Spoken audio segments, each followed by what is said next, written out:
Alhamdulillahillazi an'amana bi ni'matil iman wal islam. Asyhadu an la ilaha illallah al-malikul alam wa asyhadu anna Muhammadan abduhu wa rasuluhu sayyidul umam.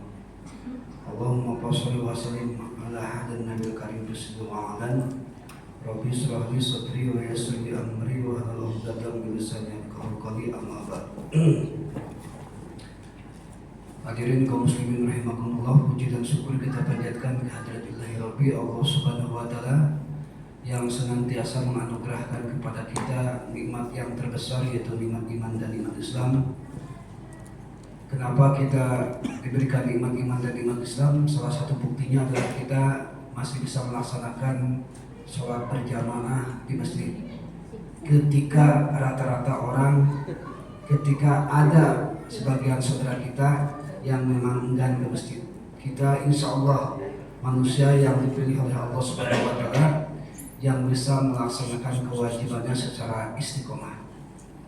Salawat dan salam semoga Allah limpahkan kepada junjungan kita Habibana wa Rasulana Sayyidina Muhammad Rasulullah SAW. Allahumma sholli ala Sayyidina Muhammad wa ala ali Sayyidina Muhammad.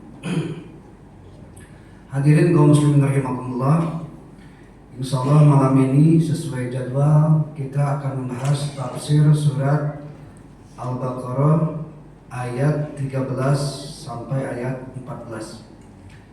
Bismillahirrahmanirrahim. Kita coba tulis lagi.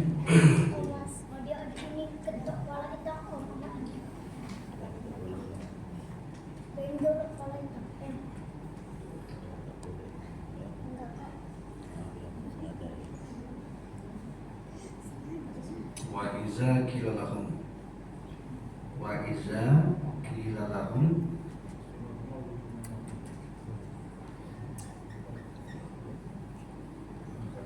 aminu kama amana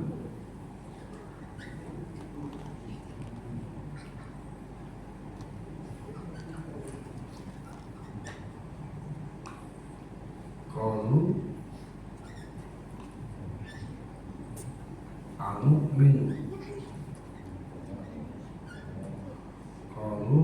anu'minu kama amana sufaha kama amana sufaha ala innahum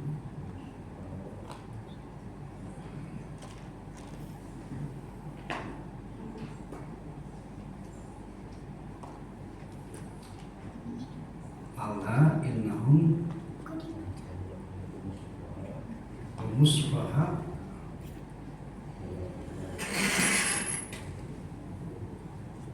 walakin la ya'lamun ya. La ya'lamun. Hadirin kaum muslimin rahimakumullah. Jadi ini Al-Baqarah ayat 13. Masih lanjutannya kemarin, karena kemarin kita terkonsentrasi di sufaha. Bismillahirrahmanirrahim. Wa iza qila, dan ketika, wa iza dan ketika, ini wawunya waw ataf. Qila itu artinya dikatakan atau diceritakan. Qila itu asalnya dari qala yaqulu. Qala yaqulu. Qala yaqulu qawlan bahwa qawlun wa daka maqulun qul la taqul, dan selanjutnya. Nah, kenapa jadi qila? Nah, ini sebenarnya asalnya dari sini qala. Kenapa jadi qila? Karena qala asal katanya dari qawala. Qawala yaqul. Asal katanya, ini sejarah kalimat dulu ya Pak ya. Nah, ini jangan dulu, ini kita konsentrasi di sini. Jadi qala asal kata dari qawala. Qawala artinya berkata atau mengatakan. Nah gitu ya. Qawala jadi qala. Kenapa qawala jadi qala? Karena wawunya itu dipatahkan, sedangkan wawu itu nisbatnya domah. maka diganti dengan alif. Nah sekarang kenapa jadi kila? Ini namanya aktif. Kalau kila itu pasif, maka pasifnya adalah asal kata dari kuwila. Jadi kalau fa'ala artinya mengerjakan, kalau dikerjakan pu'ila. UI, AA jadi UI, itu aja pokoknya. Misalnya doroba memukul, kalau dipukul duriba. Fataha membuka, kalau dibuka putiha. Nah gitu aja rumusnya ya. UIA, UIA itu di, artinya pasif. Nah ini kila itu asal kata dari kuwila. Kenapa jadi kila? Nah, ini kasroh nisbatnya itu iya. Kalau patah nisbatnya alif. Kalau kasroh nisbatnya iya. Kalau domah nisbatnya wawu. Kan begitu. Maka wawu itu diganti dengan iya. Nah gitu. Diganti dengan iya. Maka domahnya itu karena ianya nisbat dengan kasroh, maka dipindahkan ke bawah dan ianya pakai sukun, ininya tetap. Nah asal muasalnya gitu kalimatnya. Nah, baik, itu hanya sekedar pengetahuan sedikit aja Pak ya. Wa iza kila, dan ketika dikatakan, diingatkan, diperingatkan, sama aja. Yang jelas kewajiban kita kalau ada sesuatu yang kira-kira memazaratkan, kira-kira berbentuk kejahatan, kira-kira berbentuk kemaksiatan, maka kita wajib mengingatkan. Nah gitu. Ini pun demikian, karena ceritanya tentang orang munafik, maka Allah tetap mengingatkan. Itulah maha pengasihnya Allah, maha penyayangnya Allah. Walaupun kafir, walaupun munafik, tetap Allah mengingatkan. Nah gitu ya. Karena semua makhluknya, makhluk mau jenis apapun, terutama manusia yang berakal, itu memang Allah dengan Maha Rahman dan Rahimnya memang senantiasa mengingatkan. Nah itu. Kita pun demikian, wajib mengingatkan keluarga kita, kerabat kita, tetangga kita, bahkan sama diri sendiri. Apa dalilnya? Man ra'a munkaran fayughayyir biyadihi. Man ra'a minkum munkaran fayughayyir biyadihi. Barang siapa di antara kalian yang melihat kemunkaran, kejahatan, kemaksiatan, fayughayyir, maka robahlah. Itu kewajiban. Kita wajib berubah. Dengan apa? Biyadi, dengan tangan. Diartikan dengan kekuasaan. Yang punya kekuasaan silahkan robah itu kemaksiatan, kejahatan dengan kebaikan. Yang punya kekuasaan paling kecil mungkin RT, RW sampai RI sana, kan begitu. Itu punya kewajiban untuk mengingatkan, untuk merubah. Fa'ilam yastati, gimana kalau kita tak punya kekuasaan? Kalau tidak punya kekuasaan, fabilisani, dengan ucapan, dengan kata-kata. Nah, gitu ya. Jadi kita diberi kemampuan untuk berbicara, menasehati, mengingatkan dan sebagainya. Bagaimana kita tak pandai mengingatkan? Fa'ilam yastati fali qalbi. Kalau tidak bisa maka dengan hati. Nah gitu ya. Kalau bapak ibu tak mengingatkan, mohon maaf. Asyariku pisari saru, yang membiarkan kejahatan termasuk jahat. Itu aja pokoknya. Resikonya itu.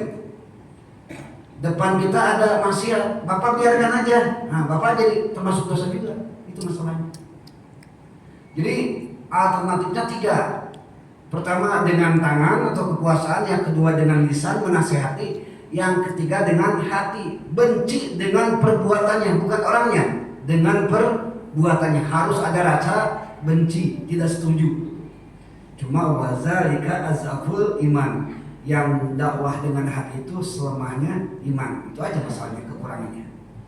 Tapi yang lebih parah lagi kalau kita membiarkan. Ada perjudian di antara kita, nah kita biarkan aja. Nah itu dosa tuh. Ada perzinahan, itu lebih parah lagi Pak.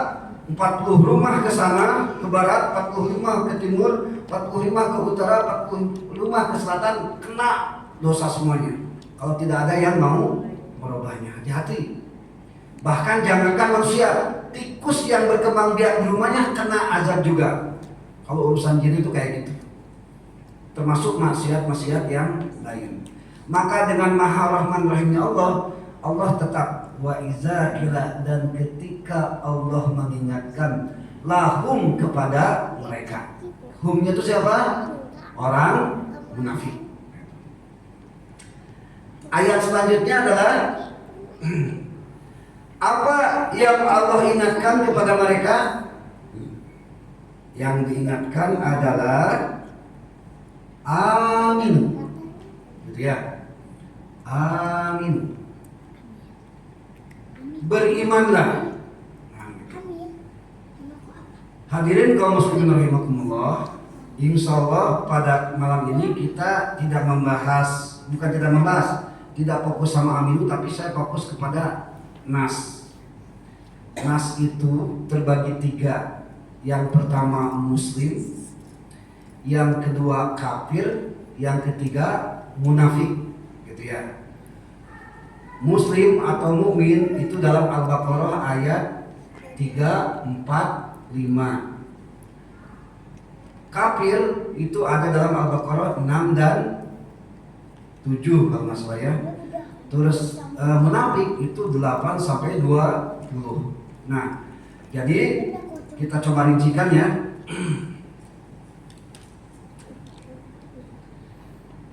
Jadi yang pertama adalah iman, orang mukmin sesuai dengan yang sama, al-mu'minun ya. Yang kedua adalah al-kafirun, dan yang ketiga adalah al-munafikun. Al-mu'minun itu terbagi lagi. Bapak Ibu pernah dengar hadis nggak? Umatku akan terpecah menjadi 73 golongan. Pernah dengar nggak? Nah itu. Ini terpecah jadi 73 golongan. Speknya 72 neraka, 1 ke surga. Dari 73 golongan ini kita bagian yang mana? Insya Allah bagian yang nomor yang 1 golongan ya. Tak apa-apa, percaya pede nggak jadi masalah. Orang kafir itu terbagi 2. Orang yang tidak percaya Tuhan dan orang yang percaya Tuhan. Itu kafir itu. Yang tidak percaya Tuhan itu namanya ateis, komunis. Yang percaya Tuhan karena dia menyekutukannya. Allah ada 2, Allah ada 3, Allah punya anak, Allah punya istri, Allah punya cucu, punya menantu, dan sebagainya. Kan begitu. Nah, itu adalah orang kafir. Orang munafik itu cuma 1 jenis, tapi ayat yang dibahas banyak. Karena sifatnya itu yang banyak. Nah, jadi gini Pak, kita kan nas ya, manusia ya. Kita insya Allah al-mu'minun, insya Allah. Yang penting syaratnya cuma 2, beriman dan amal soleh. Dah segitu aja, nggak ada lagi. Insya Allah Bapak beriman dan amal soleh, dah surga lah pokoknya. Wal asri innal insana lafi khusr. Sesungguhnya manusia itu rugi, iya kan? Illal ladzina amanu wa amilus sholihat. Kecuali orang yang beriman dan yang beramal soleh. Itu aja 2 dulu. Cuma masalahnya beramal soleh itu yang susah gitu ya. Tapi tak apa-apa, kita simpelkan aja. Bahkan kata Nabi, masuk surga itu cukup 1 aja. Imtisalu awamirillah wa jinabu nawahi, mengerjakan perintah Allah dan menjauhi larangannya. Dah masuk surga aja Pak. Simpel kan? Mudah. Ya mudah mengucapkan gitu ya maksudnya. Susah untuk melaksanakan. Baik. Jadi ketika Allah mengingatkan orang-orang munafik, apa peringatan Allah? Hei munafik, aminu, beriman kau, itu maksudnya. Bahasa kasarnya gitulah. Beriman kayak gimana? Kama amanan nas, seperti berimannya manusia. Di sini dalam Ibnu Katsir itu diceritakan amanan nas itu adalah para sahabat Nabi, gitu ya. Karena memang Al-Quran turun ketika zaman Nabi dan para sahabat. Nggak mungkin zaman tabiin, nggak mungkin zaman kita, kan gitu. Jadi nas di sini adalah ashabi Rasulullah SAW, para sahabat Nabi, nah gitu. Nah itu peringatan dari Allah begitu. Simple kalimatnya. Aminu kama amanan nas. Berimanlah kalian seperti berimannya para sahabat Nabi. Ya mungkin kalau kita rinci ya Abu Bakar Siddiq, Umar bin Khattab, Utsman bin Affan, Ali bin Abi Thalib dan sebagainya. Gitu. Apa jawaban mereka? Nah, inilah jawaban mereka. Pak, Bu, kalau kita sudah diingatkan tapi melanggar, itu hukumannya berat loh. Udah diingatkan, melanggar, hukumnya berat. Tapi kalau kita melanggar tidak tahu, dalam agama itu tidak jadi masalah. Dalam hukum positif itu hukumannya ringan, kan begitu. Hukum positif itu hukum pidana gitu ya. Hukum pidana yang di Indonesia, kalau kita melaksanakan sebuah kejahatan atas dasar ketidaktahuan, ketidaksengajaan, hukumannya lebih ringan. Dalam syariat agama, hukumannya itu tidak ada. Contoh, Bapak misalnya makan daging babi, tidak tahu hal haramnya, dosa tidak? Tidak masalah. Bapak berzina, tidak tahu haram, nggak jadi masalah, silakan. Kan begitu. Bapak mencuri, tidak tahu mencuri itu haram, ya kalau betul tidak tahu tak ada masalah. Bahkan Bapak tidak sholat karena tidak tahu, ketiduran, itu tak masalah kan? Dalam agama begitu. Tapi kalau sudah diingatkan, hati-hati. Nah ini masalahnya, Allah telah mengingatkan. Itu masalahnya. Hadirin kaum muslimin rahimakumullah. Nah sekarang masalahnya, kemarin saya sudah bahas. Mereka itu diingatkan, tapi apa jawaban mereka? Qalu anu'minu kama amana sufaha. Itulah ngeyelnya, bangganya orang munafik. Mereka berkata, apakah aku harus beriman seperti imannya orang-orang yang bodoh? Berarti membodohkan para sahabat Nabi, kan begitu bahasanya. Hadirin kaum muslimin rahimakumullah, berbicara tentang bodoh kemarin kita udah bahas ya. Bodoh tingkat pertama itu sufaha. Itu khusus anak-anak yang belum balik, kan begitu ya. Kemarin sudah kita bahas. Tingkat yang kedua adalah la ya'lamun, yang tidak mengetahui. Nah di situ tuh walakin la ya'lamun, nanti agak. Yang ketiga kemarin itu la yash'urun, tingkat tidak mengetahui yang lebih parah gitu ya. Yang keempat layaf kohun, tidak paham. Dan yang terakhir layak kilun, tidak berakal, berarti gila kan. Nah sekarang begini, orang tidak tahu wajar, orang tidak paham wajar. Sekarang begini Pak, seandainya kita berhayal boleh walaupun nggak mungkin ya. Seandainya kita nih para sahabat Nabi, ada yang Abu Bakar, Umar, Utsman, Ali, siapa misalnya, kira-kira ditolol-tololkan sama orang munafik, kesinggung kita kan? Pasti kesinggung kan? Nah itu. Supaya itu kan artinya tolol, kan gitu ya. Kenapa saya bilang tolol? Supaha itu identik dengan anak kecil yang belum balik, belum tamyiz kan? Orang lagi sholat lari-lari, ya wajar, namanya juga supaha. Belum tahu mana baik mana benar, belum tahu mana benar mana salah, kan begitu. Yang udah tua begini, udah dewasa begini, disebut supaha. Kita memang kurang ajar mereka itu, kan gitu. Bahasanya kan gitu. Enggak gini aja, Pak Imam kok tidak tahu, kita masih nggak kesinggung kan? Pak Imam kok tidak paham, masih belum tersinggung. Tapi kalau Pak Imam disebut anak kecil yang belum tamyiz, itu luar biasa tersinggungnya kita, Pak. Kan gitu. Jadi kita dianggap anak kecil yang masih ingusan, yang masih pipis belum lurus misalnya. Walaupun semua pipis laki-laki bengkok, semua apa? Nah, ada yang lurus gitu ya. Mohon maaf nih, saya jadi ngaco. Nah, jadi ini supaha dalam konteks anak kecil wajar sekali, namanya juga anak kecil. Tapi kalau supaha udah usianya gede, itu yang ngomong tuh kurang ajar, itulah orang munafik. Nah itu ya. Jadi mereka itu mentawal-tawalkan kita, Pak. Mungkin orang-orang munafik yang di sana tuh, karena tetap munafik dari mulai zaman Nabi sampai sekarang sampai akhir zaman terus ada. Mereka mungkin mentololkan kita. Ngapain malam Senin kumpul-kumpul di masjid? Mendingan cari duit, kan begitu. Ngapain sholat? Hambur-hambur waktu? Mendingan dipakai kerja. Sepintas kayak masuk akal kan? Ngapain sholat tahajud? Mendingan tidurnya istirahat buat besok kerja. Nah gitu kan? Dasar lu tolong, mungkin gitu, mungkin walau. Nah, bahasa mereka mungkin gitu.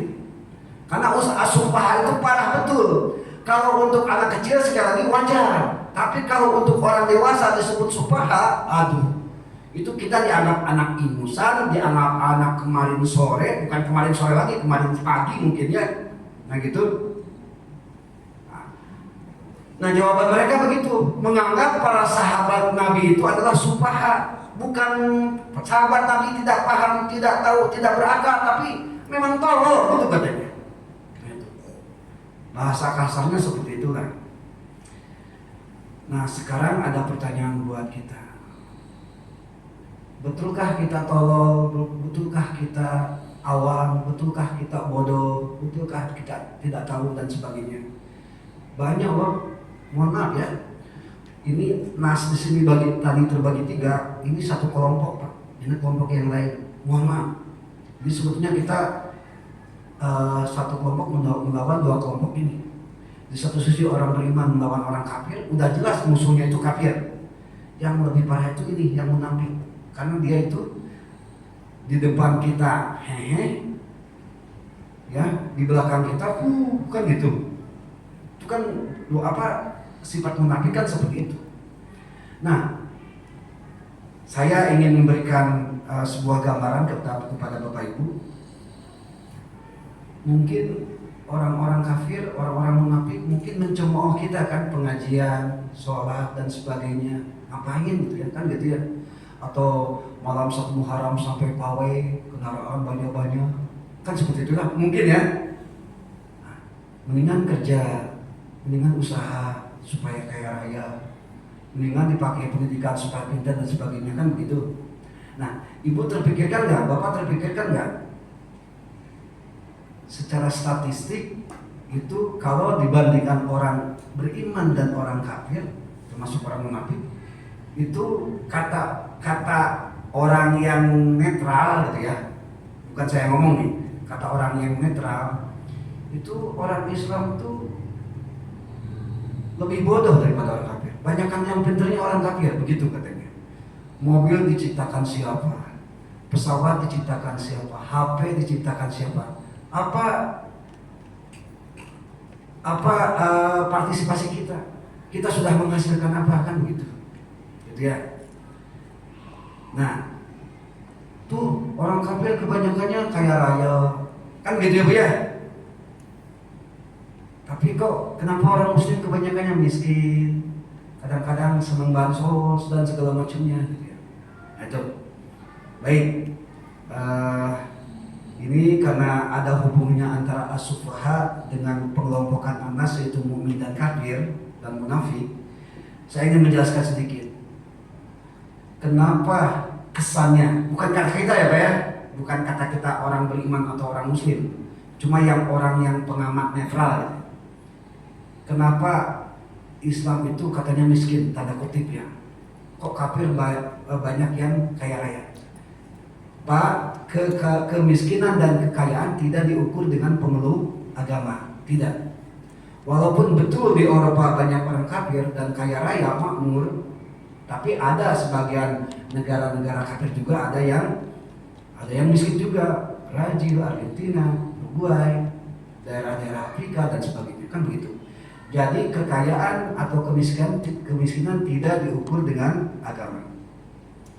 Yang kedua, Allah berfirman dalam dalam Al-Quran, bunyinya begini, wa mal hayatud dunya illa la'ibun wa lahwun, dan tidaklah kehidupan dunia itu hanya sekedar permainan dan senda gurau, gitu kan. Apa lanjutannya ayat itu? Walidarul akhirah khairun lillazina yattaqun, dan kehidupan akhirat itu lebih utama bagi orang yang bertakwa. Itu petunjuk dari Allah. Jadi pesan moralnya tak usah mati-matian mencari dunia, karena ujung-ujungnya dunia tidak akan dibawa mati, kan begitu. Walaupun tetap kita harus ikhtiar, walaupun tetap kita harus berusaha untuk meningkatkan taraf hidup di dunia, gitu ya. Tapi Allah memberikan peringatan, silahkan silahkan berusaha cari nafkah di dunia, dan memang itu kewajiban. Tapi kami ingatkan bahwa dunia itu tempat senda gurau, kan gitu, tempat main-main saja, kan gitu ya. Nah, coba lihat ujung ayatnya. Apalah takilun, kan gitu. Apakah kamu gila, kata Allah. Sampai gitu Allah, apa kamu tidak gila sampai fokus dunia sampai meninggalkan akhirat? Makanya agama Islam turun, fid dunya hasanah wa fil akhirati hasanah.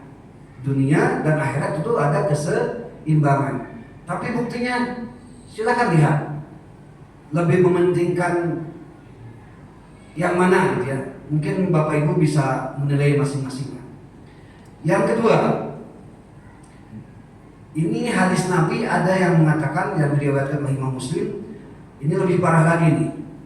Ad-dunya sijnul mu'min wa jannatul kafir. Dunia itu penjara bagi orang-orang yang beriman dan surga bagi orang-orang kafir. Jadi kesimpulannya, memang ada terkesan bahwa orang-orang muslim itu miskin, ya. Memang di sana, bukan saya ngomong, ini kata pengamat netral, maksudnya begitu. Tapi tetap kita pun harus memperhatikan ayat-ayat yang tadi, karena ternyata agama kita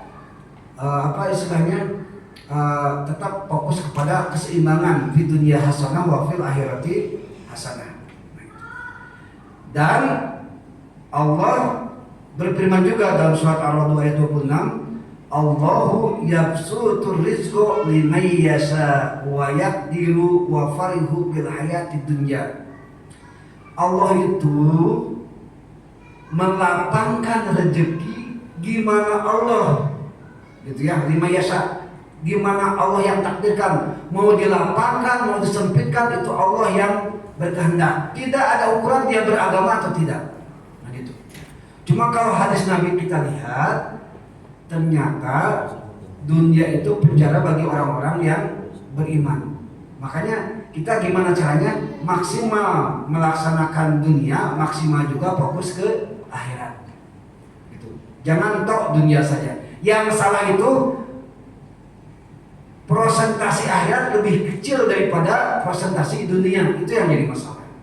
Gitu ya. Itu yang pertama. Jadi kalau ada kata-kata kok kebanyakannya muslim itu kok pada miskin, tidak. Justru kalau mau lihatlah orang-orang muslim yang ada di yang ada di Timur Tengah, itu rata-rata kaya raya sampai melimpah ruah lah ya. Nah gitu. Kenapa kita tidak? Ya itu terserah etos kerja kita, terserah paradigma kita, pola pikir kita kalau masalah itu. Kalau kita udah berusaha, udah ikhtiar maksimal, berarti itu Allahu yabsutur rizqa liman yasha. Allah memberikan rezeki itu sekehendak Allah, itu berarti takdir dari Allah, udah aja gitu. Tapi kalau kita tidak berusaha, bilangnya takdir Allah, itu yang salah. Itu ya Bu ya. Yang kedua, katanya Islam itu lemah, tidak kuat, gitu ya. Lihatlah negara-negara superpower, ternyata kan non Muslim, Amerika, Inggris, Prancis, Jerman dan sebagainya, kan begitu. Ini dijawab oleh Allah dalam surat Al-Baqarah ayat 126. Qala wa man kafara fa umatti'uhu qalilan. Dan Allah berfirman, bagi orang-orang yang kafir maka aku berikan kemenangan di dunia sementara. Nah itu, jadi mereka kuat itu sementara aja. Cuma aturuhu ila azabin nar. Cuma tunggu nanti pembalasannya di akhirat dengan siksa api neraka. Jadi sekarang itu lagi diginikan gitu. Jadi kita nggak usah iri dengan kemajuan mereka. Tak apa-apalah kita pergunakan produk-produk mereka, itu kok muamalah, mubah, boleh, nggak jadi masalah. Yang tak boleh itu adalah mencampur adukan akidah dan ibadah, kan begitu.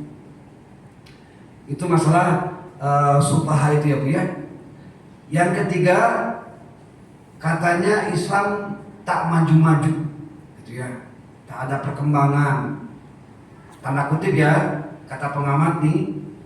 Maka mungkin bisa aja kita jawab, kata siapa orang Islam tidak maju? Banyak orang-orang yang pintar di dunia ini. Jangankan di dunia, di Indonesia saja banyak orang yang pintar, tapi diakomodir enggak oleh penguasa, kan begitu.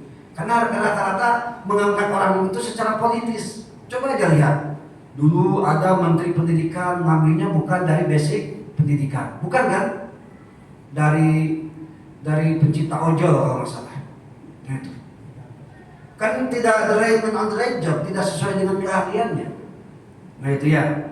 Kalau Bapak Ibu mau bukti silahkan cek di internet ya. Penemu 4G, Bapak ini pakai semua nih, HP-nya pakai 4G kan? Itu orang Indonesia loh Pak, silahkan cek. Itu ya. Tapi kenapa tidak dipakai di Indonesia? Tapi kok sampai kena klaim paten orang lain? Nah itulah politis namanya. Jadi banyak yang tidak diakomodir. Itu. Ada juga Archandra Kahar itu Pak punya 6 paten produk internasional. Mau diangkat menteri sampai diundurkan kembali.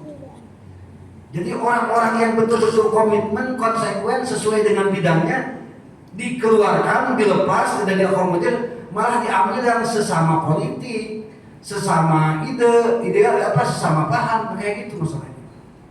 Ya akhirnya ya kita lihat mungkin secara pengamatan awam kita gitu ya negara kita ya nggak maju-maju. Kenapa? Orang-orang yang berpotensi, orang-orang yang pintar tidak diakomodir. Itu aja. Tuh ada anggota DPR kemarin yang lulusan SMA, membidangi bidang teknologi, bidang pertambangan, lulusan SMA, mantan penyanyi pop, kan bingung kan mau ngurusin apa gitu, kan gitu ya. Banyak sekali pokoknya lah, banyak orang-orang yang ditempatkan di suatu tempat yang memang bukan ahlinya. Bukankah kata Nabi kalau bukan ahlinya tunggu kehancurannya? Berarti nanti 2045 khawatirnya bukan Indonesia emas tapi jadi Indonesia cemas, kan begitu ya.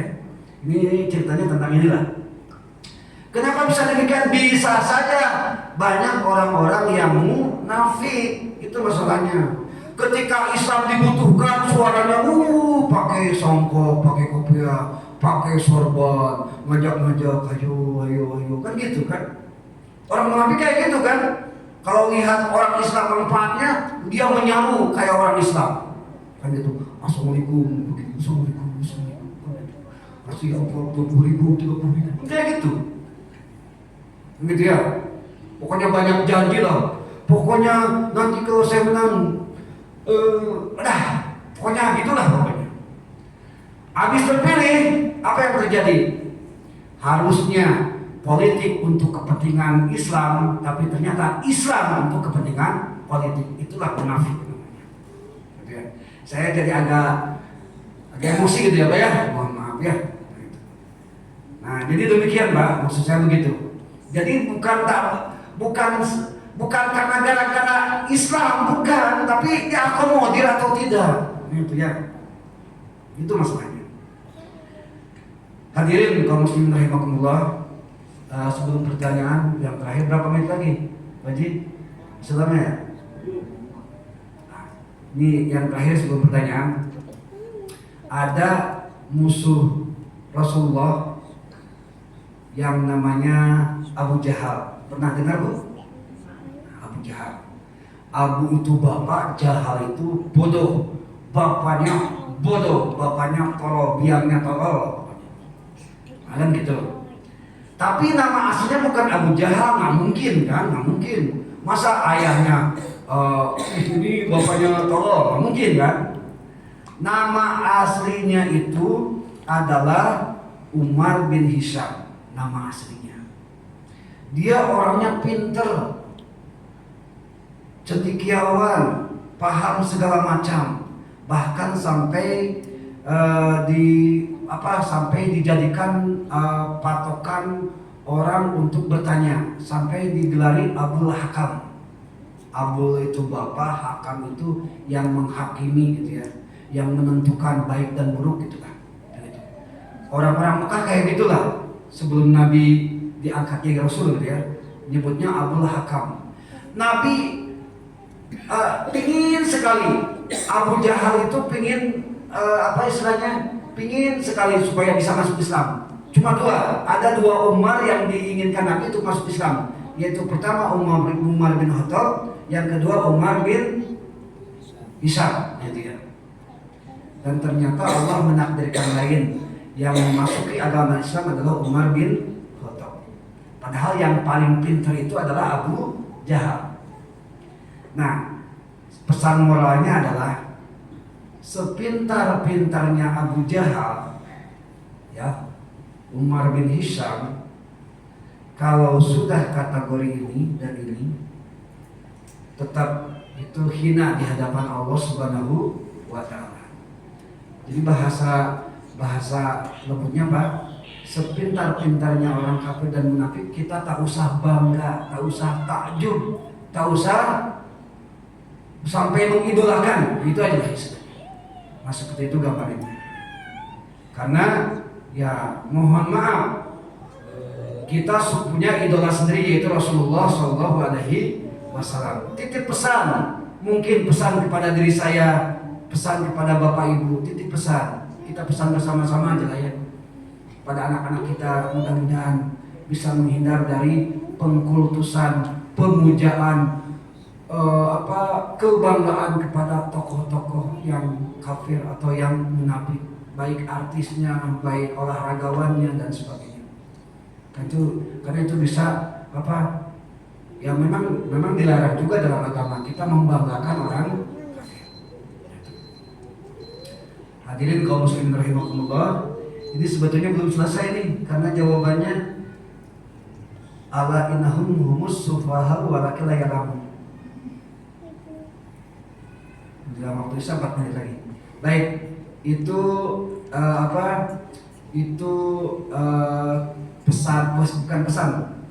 kata-kata saya menjelang pertanyaan, nanti kita sampaikan pertanyaannya. Jadi Umar bin Hisham gara-gara dia tidak melihat kebenaran, nah gitu. Padahal kebenaran betul-betul nyata di depan mata, betul-betul nyata. Bapak tak percaya? Coba cek Pak. Dalam Al-Quran itu kalimat dunia dan kalimat akhirat itu sama-sama 115. Berarti harus seimbang kan? 115 disebut. Kalimat jannah dan annar, surga dan neraka, sama-sama 77 kata. Seimbang. Iblis dan malaikat itu sama-sama 88. Yang lebih aneh lagi Pak,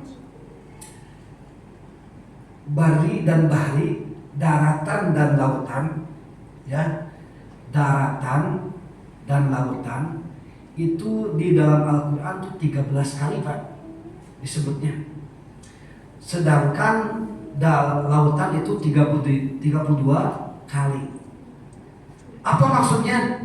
Orang yang berpikir pasti langsung langsung takjub gitu ya dengan kebenaran ini.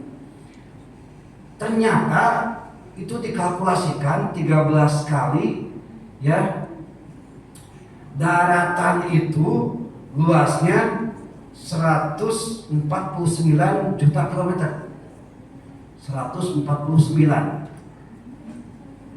Sedangkan ini yang 32 gitu Pak ya. Sedangkan yang 32 itu 361 juta. Kalau tak salah Pak Imam pandai matematika ya. Coba berapa persen dari 149 dan 361? Kan begitu. Itu kalau dikalkulasikan 29 dan 71. 29% dan 71%. Lihat buku geografi Pak, kalau tak percaya, atau Google sekarang Pak, tak apa-apa. Daratan itu luas 29% dari seluruh bumi. Lautan itu 71%. 13 itu 29%, 32 itu 71%. Silakan Pak. Kalau orang yang berpikir, nih bisa gini nih Al-Quran, gitu ya. Maha benar Allah kan begitu. Tapi Abu Jahal tidak lihat itu. Ya Umar bin Hisham tidak lihat itu. Maka digelarilah oleh Nabi Umar bin Hisham menjadi Abu Jahal yang asalnya Abul Hakam. Jadi pintar itu ternyata kalau tanpa iman sia-sia demi Allah. Berarti kaya, pintar itu sia-sia di hadapan Allah Subhanahu wa taala. Firaun boleh berkuasa. Kalau kekuasaan diukur dengan kemuliaan, maka harusnya Firaun itu mulia. Tapi ternyata Firaun hina. Kalau kekayaan diukurnya kemuliaan apa menjadi mulia, maka lihatlah Korun dengan kekayaannya ternyata bukan mulia tapi hina. Abu Jahal diberi gelar Abul Hakam, bapaknya orang pintar, karena tidak beriman maka digelarilah Abu Jahal. Itu maksudnya Pak. Jadi kesimpulannya, walaupun kita biasa-biasa, walaupun kita tidak pintar, walaupun kita orang awam, walaupun kita tidak kaya, walaupun kita tidak berkuasa, alhamdulillah kita masih beriman. Itu aja intinya. Silakan Bapak Ibu, ada yang bertanya? Ya silakan Pak Imam. Kita kembali kepada tadi Subahat. Jadi dari 5 kategori tadi, di mana kita tidak boleh mengatakan bahwa seorang itu peribahasa tolol, orang dewasa. Nah sementara contoh hidup ini kita di pengajian, lalu dia itu memang tidak anggaplah tidak mengerti lah begitu. Tapi mengapa tidak ikut hadir dalam pengajian? Sebab apa yang akan dibuat dia dalam kehidupan sehari-hari. Beribadah dan lainnya. Jadi termasuk di mana sumpah orang seperti ini? Pak Imam lebih condong ke orang yang berdainya atau audiennya, mustaminya? Pribadi lah. Saya itu gini. Seseorang, setelah saya tahu, dia kan tidak paham dengan tentang ibadah segala macam ini. Hanya saya mungkin orang percaya hanya mencari dia saja. Tapi kita dekat pengajian, tapi dia tidak pernah mau hadir gitu. Nah, sementara di mana subhat dia? Apakah termasuk tadi kita katakan bilang boleh kita tolong? Berarti ada 3 mungkin ya. Pertama layak kohun, tidak memahami, gitu ya. Yang kedua layak kilun, tidak berakal, gitu ya, tidak berpikir gitu, nggak mikir gitu. Ada banyak itu tak punya otak kan? Ya kalau mikir kan tempatnya otak kan, berarti nggak sama dengan tak punya otak kan. Yang terakhir itu asubaha. Kalau untuk anak kecil nggak jadi masalah, tapi kalau untuk orang dewasa asubaha itu memang hina betul gitu ya, karena termasuk anak yang belum tamyiz gitu ya. Nah gitu. Nah jadi bagaimana orang yang udah diingatkan segala macam itu, tapi kok nggak mau mengerjakan kewajiban ibadah dan sebagainya lah gitu ya. Ya jelas nih, dia kan tidak tahu apa ini. Kita himbau segala macam begini informasi, tapi tidak mau. Nah, Anggaplah kita mendengar begitu. Itu posisi orang seperti ini. Berarti itu orangnya adalah alimu wa fahimu. Dia tahu, dia paham, tapi ilmu bukan ya. Berarti gini aja, alimu lakinuhum la yafhamu ma alimu. Dia tahu tetapi dia tidak paham apa yang dia tahu. Berarti itu layak kohun termasuknya. Berarti tingkatan ketiga kalau kita lihat dari definisi ini. Tapi walau alam ya, yang jelas sekuat apapun Nabi berdoa untuk Umar bin Hisam supaya masuk Islam, tapi apa ujungnya? Hidayah itu mahal kan gitu.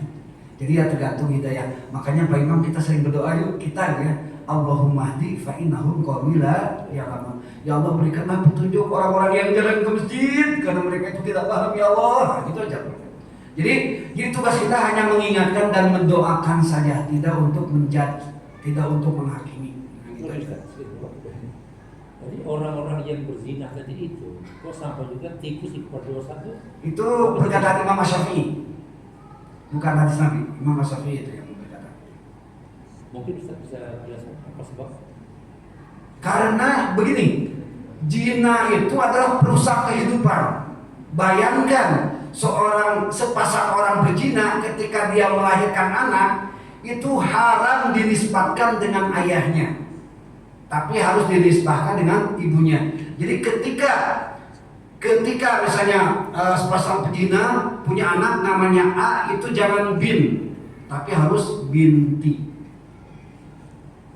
Nah itu. Nah harus ke ayah, jangan ke ayahnya, harus ke ibunya. Itu merusak kehidupan sebetulnya. Dan yang kedua, ya,